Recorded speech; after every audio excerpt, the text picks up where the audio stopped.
Hey everyone, I hope you are doing incredibly well today. My name is Jason Owens here with Campaign Sauce, and we are doing a great job of getting things started and rolling here. So things are great. It's an awesome day here in the high country of Colorado. We're having a great time here in Estes Park, just a front door of Rocky Mountain National Park.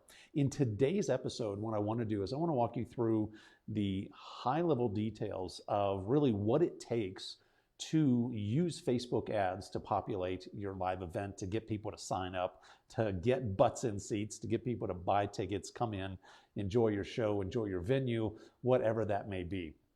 In the last video that I did, so we'll call that the part 2 video, I talked a lot about how we integrated Eventbrite into the Facebook ads.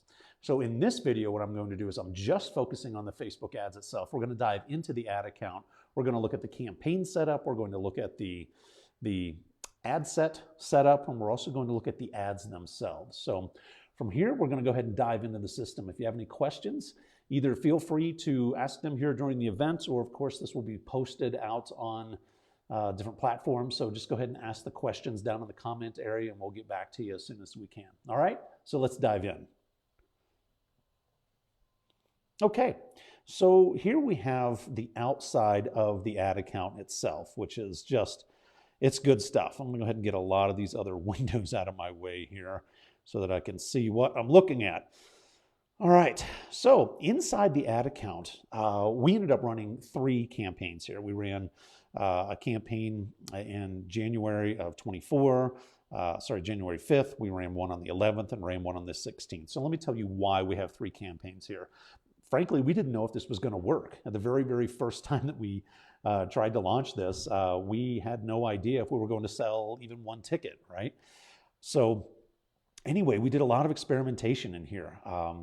There are times when we ran it for a few days, we turned it off, duplicated it, turned it back on, made some changes, right? So then I'll just go ahead and show you really what we did, and to kind of back up and give you the big picture here. So this is a restaurant that was here in town, and they were having their major league kickoff event, okay? So this was, I think they were open maybe a month at this time. And there's a tradition in the Celtic world called Burns Night, okay? And there's Robert Burns, and he's poet and whatnot, so I'll let you look up all that background on your own. But the big deal is that it's becoming more common here in the U.S. to have a Burns Night dinner, okay? And this is entirely scripted, okay? There's a whole bunch of things that happened at certain times and certain courses and things you do in between the courses. And you know, it's a pretty well scripted event. And if you've never been to it, frankly, I highly recommend it. It was really cool. But so anyways, here's the big deal. So we ended up creating this first campaign. And on the first campaign, I'll just show you a quick look at it. So we'll go into campaign number 1. And what did we do? Well, we just simply had Burns Night video, okay? I'll show you this video here in just a little bit. So anyways, the first campaign, it was just an ad, okay? So let's go back and take a look at the other campaigns that we ran. So let me dive back over here. Again, if I can get the technology to cooperate. The second one that we ran, so again, we let that one run for, looks like about 5, maybe 6 days before we kicked off the next one here. So in the second one, we ended up running not only the video, but we also added on top of that, we added a carousel ad with some images there, okay? And really the carousel ad did quite well for us. So we go back then, and I think the very last version of the campaign that we ran, I think we just, at that point, just went back to the video because we knew that was working, okay? So anyway, yeah, I mean, overall, it's good stuff. For those of you who didn't see the last version of the video, let me go ahead and dial into the actual time frame of this. So yeah, this video is being filmed right after, just shortly after Mother's Day, but this campaign itself was run over a year ago for this facility. So when we go back and take a look at the numbers here, and again, we didn't do anything. There's no silver bullet here, you guys. That's something that I want to point out, is there's not like the one thing that we did that just really, 10x'd our numbers. The silver bullet is that we just ran the ad, right? We didn't overthink it. We just ran the ad. So Attribution settings, 7-day click or 1-day view. You can see our results here. We ended up selling 23 overall purchases. Now the purchase could be for 1 ticket, it could be for 10 tickets, right? So again, I covered a lot of that in the previous video. So if you haven't seen part 2, go back and check that out. Overall impressions, about 21,000 impressions. A lot of those were happening more than once, right? So if you're more of a, reach versus impressions. So if you're more of a frequency counter, right? So we were a little over 2 with our frequency there. Cost per result. So you can see cost per result here is $15. That's what it costs. I think total we spent less than $350. And I know that we're going to have the ROAS fans out there, right? So you guys want to know like how much money we made on this stuff. So yeah, there's the frequency coming close to 2.2. CTR link for all 3 of the campaigns coming in at 1.85%. A lot of link clicks coming through. Again, there's the 23 purchases that we had. Cost per result, roughly $15 even.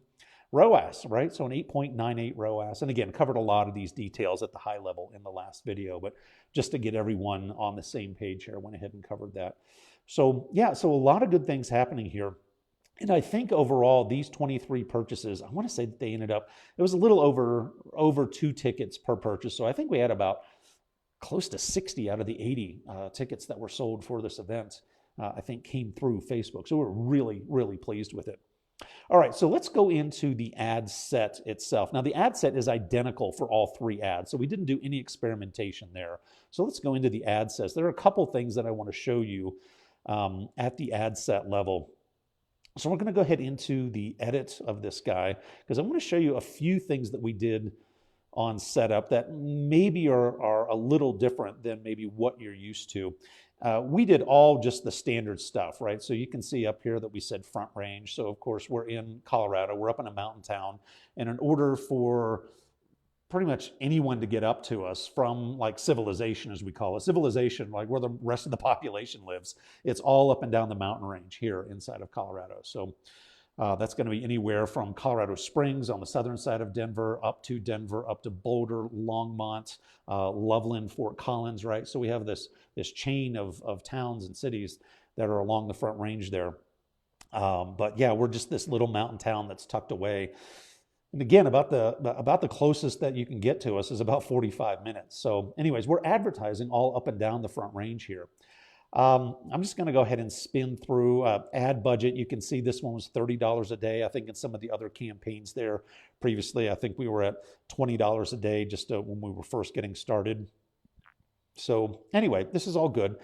We left the Advantage Plus audience on, but we did something a little different here just at the beginning.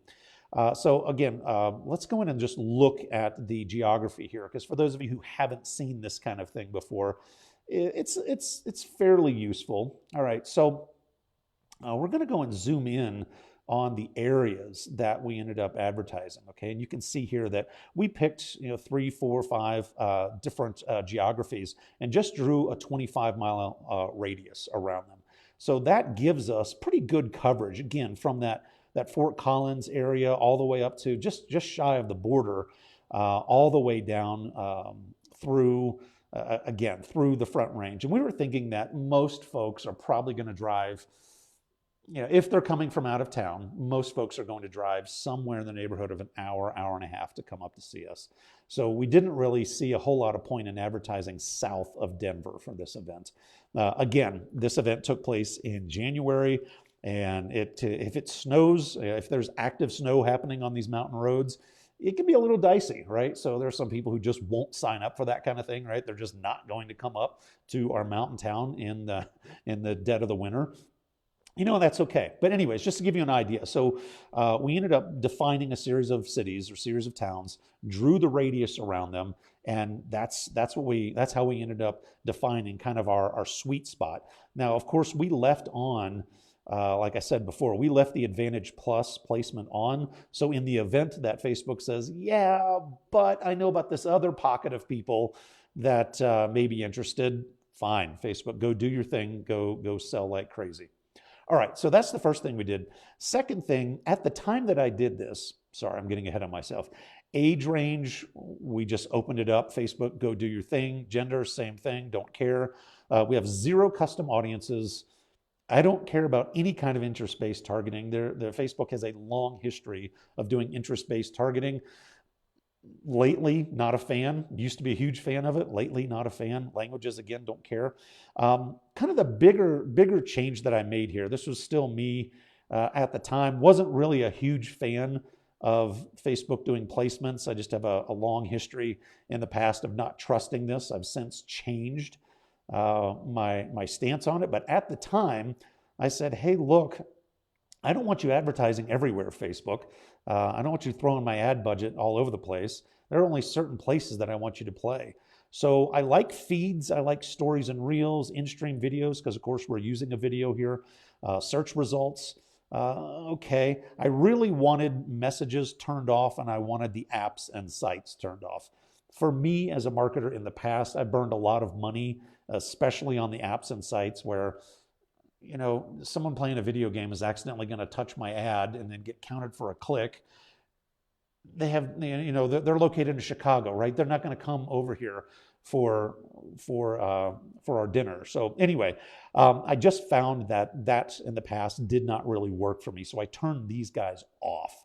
And I guess that's really about the best of the most exciting things that I did over here inside the ad set. Okay, so from there, what I want to do is I want to go and I want to dive into the actual ad, right, to show you.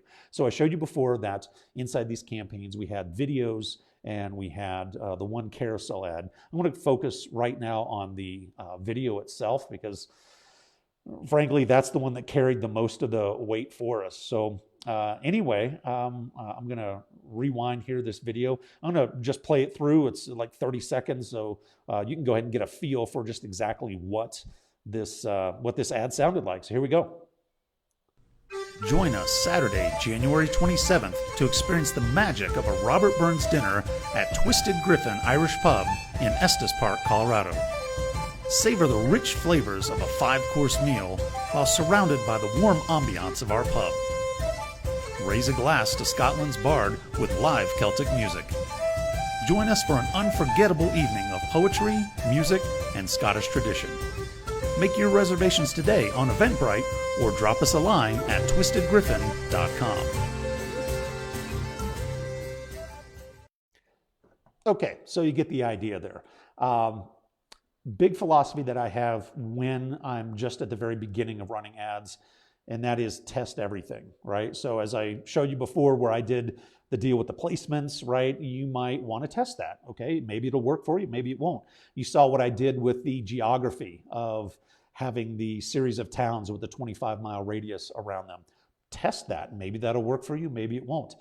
In this case, what we were testing is, again, we had no idea if this was even going to work. So all right, let's not spend a whole lot of time gold plating this ad, right? We're not going to hire some videographer to go out and do footage. I did a couple shots there with an iPhone. I grabbed some stock footage, put it all into an editor, did the voiceover, right? So, I mean, it fit the category of let's do the 80% and let's not agonize over the 20 that maybe could have been better, all right? So again, it's rapid prototyping, it's run and gun, get some stuff out here and get data. And really what we find a lot is when we're doing this kind of testing, we don't need to gold plate it. Frankly, we're going to go out and get pretty decent results with, like I said, with an iPhone and some stock footage, okay?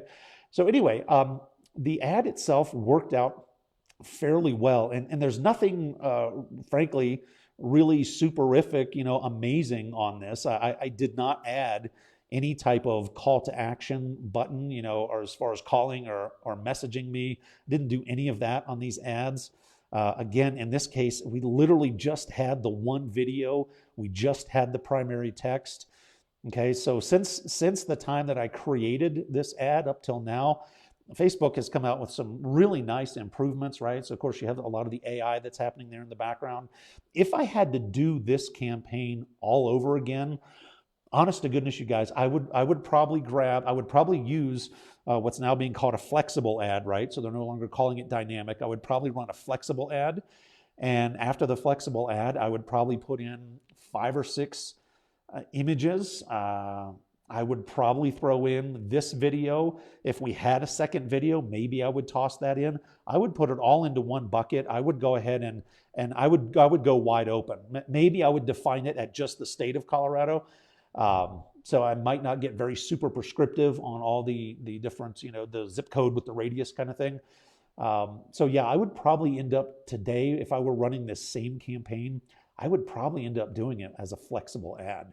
So anyway, so yeah, this is good stuff. I enjoy doing these sessions. I enjoy helping out folks. If there's anything that me or my company can do for you as far as your ads are concerned, for your overall your revenue ops inside of your business, right? If it has anything to do with your sales funnels, sales leads, working with your sales team, CRM optimization, I love doing this kind of work, and I would love to help you. So with that, folks, hope you have a great day. And like I said, if you have any comments or questions, go ahead and put them down in the comments, and I'll be more than happy to get back to you. Take care, everyone.